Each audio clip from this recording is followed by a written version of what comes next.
1960, 2020, 60 ans. La République du Sénégal, 60 ans d'indépendance en 360 degrés sur ITV.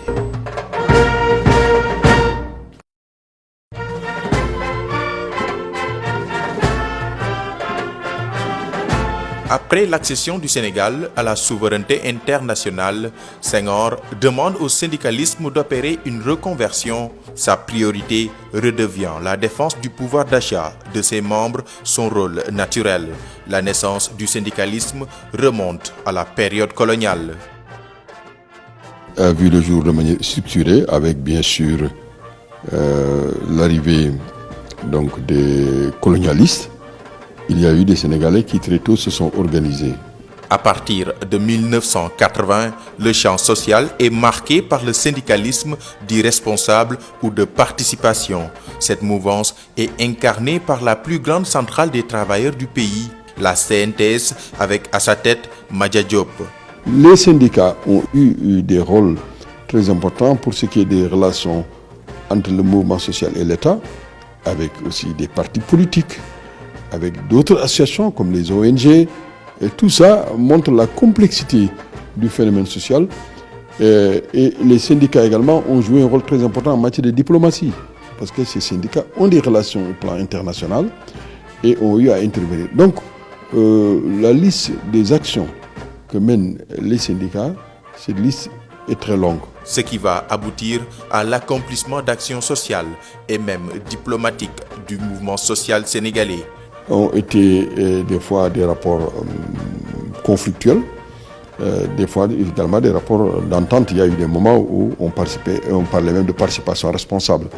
Et les syndicalistes ont fait des bilans et ont pensé que la meilleure façon de préserver les intérêts du travail, c'est d'avoir l'autonomie syndicale. Donc aujourd'hui, il est très difficile de voir des syndicats qui ne prennent pas l'autonomie.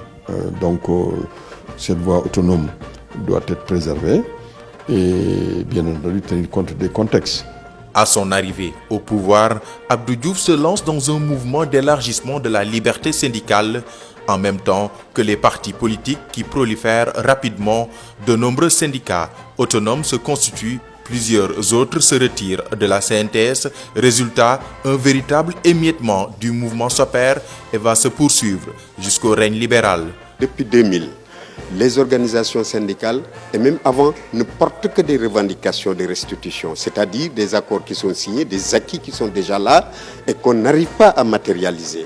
Donc, dans l'orthodoxie du mouvement syndical, le protocole d'accord résout définitivement le conflit du travail.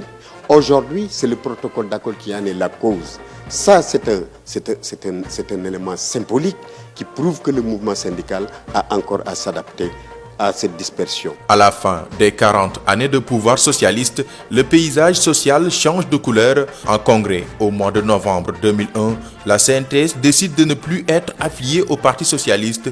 Maître Wade s'évertue alors à prendre le contrôle de la centrale syndicale. Son objectif, reproduire à son profit la politique de domestication du syndicalisme mise en œuvre par ses prédécesseurs. Le résultat est d'une part la cassure de la CNTS lors du congrès de 2001 et d'autre part la création de la CNTS-FC en janvier 2002. Le régime du président Diouf, il est arrivé à un moment où l'État s'est rendu compte qu'il devait écouter sérieusement les syndicats et arriver à satisfaire les revendications essentielles, que ce soit sous le régime du président Wade et sous l'actuel régime. Les syndicats ont eu à engranger des acquis, mais ces acquis sont toujours à consolider, à élargir. Et il y a de nouvelles revendications, il faut en tenir compte et un État doit pouvoir anticiper. Aujourd'hui, il y a un comité national pour le dialogue social. Ce comité doit faciliter ces relations. Mais le plus important, c'est de respecter les engagements souscrit. Et le plus important, à mon avis, le défi aussi, c'est la transparence. Qu'il y ait des élections de représentativité régulièrement et surtout avec des fichiers fiables. Il y a lieu alors de réadapter nos stratégies, nos luttes, aussi nos formes d'organisation à ce contexte de mondialisation qui pose une grande interrogation sur l'avenir du travail. De l'indépendance à nos jours, le syndicalisme a toujours joué un grand rôle dans la vie politique et sociale sénégalaise. Aujourd'hui, il fait face à de nombreux défis afin de mieux répondre aux besoins des travailleurs.